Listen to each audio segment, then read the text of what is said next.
Hey, what's up my YouTube nerve herders? This is Jared Seach with Dungeon Crawlers. Today we're going to do a side-by-side comparison discussion of The Force Awakens versus the original 1977 Star Wars and then some of the original trilogy. So one of the first things that people have been talking about is the similarities between Luke and Rey. Yes, you've got the farmer boy or the scavenger that's going through Jakku or a desert planet that gets kind of sucked into all of this new responsibilities, force sensitive. We've got BB-8 virtually being R2-D2, leading the story to be driven the same way as Star Wars was. A droid given sensitive information that needs to be delivered to a rebellion or resistance in order to find, an ultimate means to defeating the Empire or the First Order. It is very strikingly close, but JJ has addressed it, and he has said that most of it was intentional, and that to recycle the plot, we need to recycle some of the storytelling aspects that we used in the original Star Wars. They escape Jakku on the Millennium Falcon, which is very similar to escaping Tatooine on the Millennium Falcon with Han Solo once again. Another similarity is the relationship between Luke Skywalker and Ben Kenobi, as well as Rey and Han Solo. They just have this father figure presence with the characters. The chemistry is obviously in a mentorship kind of relationship, and yes, that can definitely be seen, but I don't think it recycles too much of Star Wars. I really do think that the relationship between Rey and Han has its own significance that maybe we haven't even seen yet. Now the movie even starts off a little bit similar to the original Star Wars. If you remember, there was the Star Destroyer chasing the Tantive 4 over the planet Tatooine, and the Force Awakens actually opens in a very similar manner with a Star Destroyer hovering over Jakku before the assault on the village.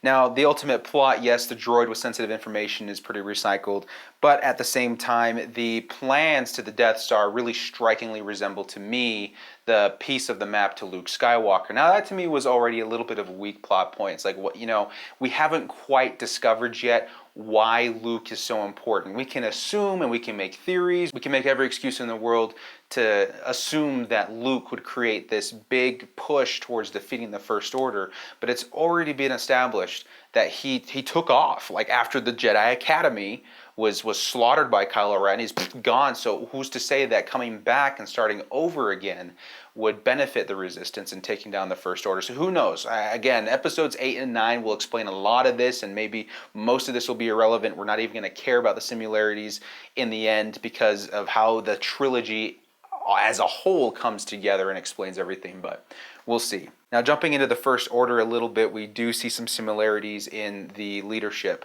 General Hux is definitely reminiscent of General Moff Tarkin.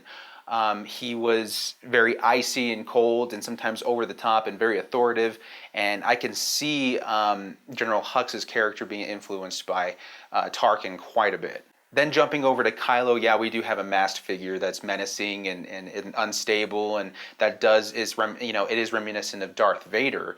But I think we can get away with that because he's technically a Skywalker. We were all expecting something like that from Episode 7. The First Order character that kind of stands out to me that's very similar to Star Wars, or actually Empire Strikes Back, is the authoritative figure behind the whole First Order, which is Snoke, Supreme Leader Snoke.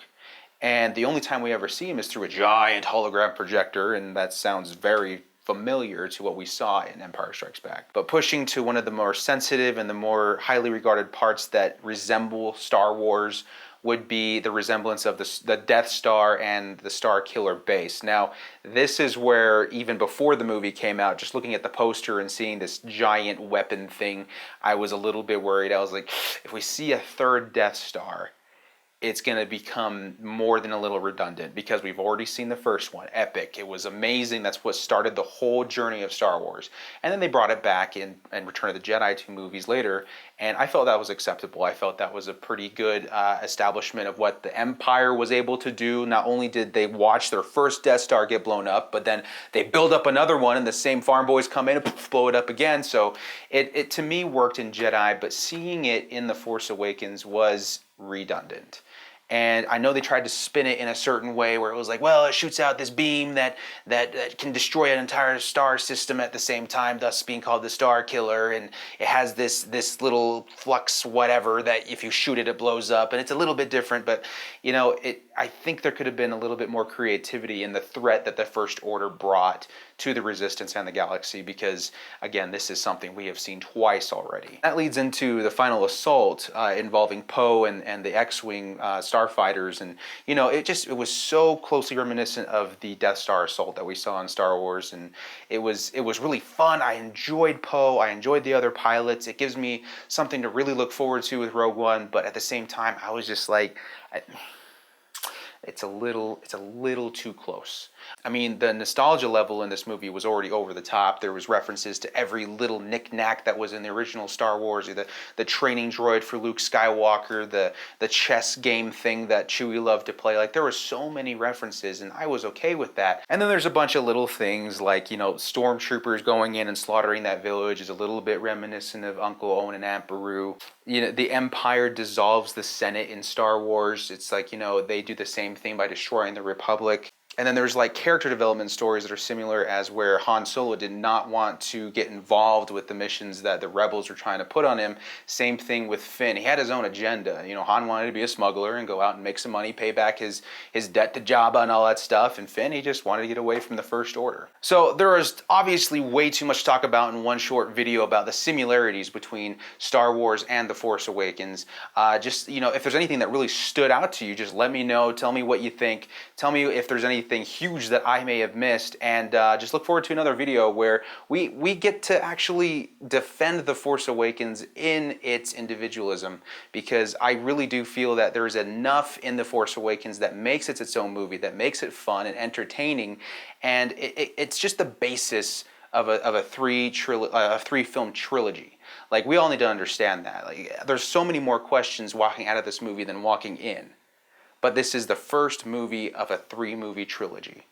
The first act out of 3 acts. So if we can accept that and embrace that and get excited about Star Wars and take The Force Awakens for what it is, because it's not a bad movie, it's a fun movie, it's a great movie.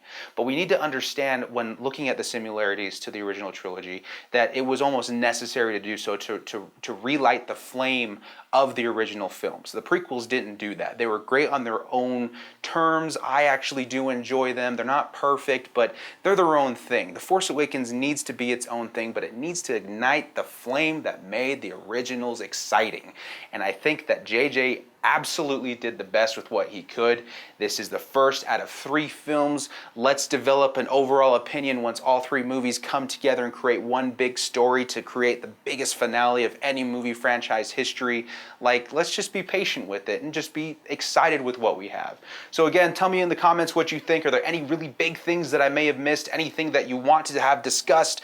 Go ahead and leave your comments in the comment section below. Send us a message. Do whatever you want in order to try and get involved. It would be really awesome to get involved with the YouTube community in discussing what we feel is similar and what we feel is unique. Again, new video coming out very soon about what makes The Force Awakens unique from Star Wars. And with that, may the Force be with you.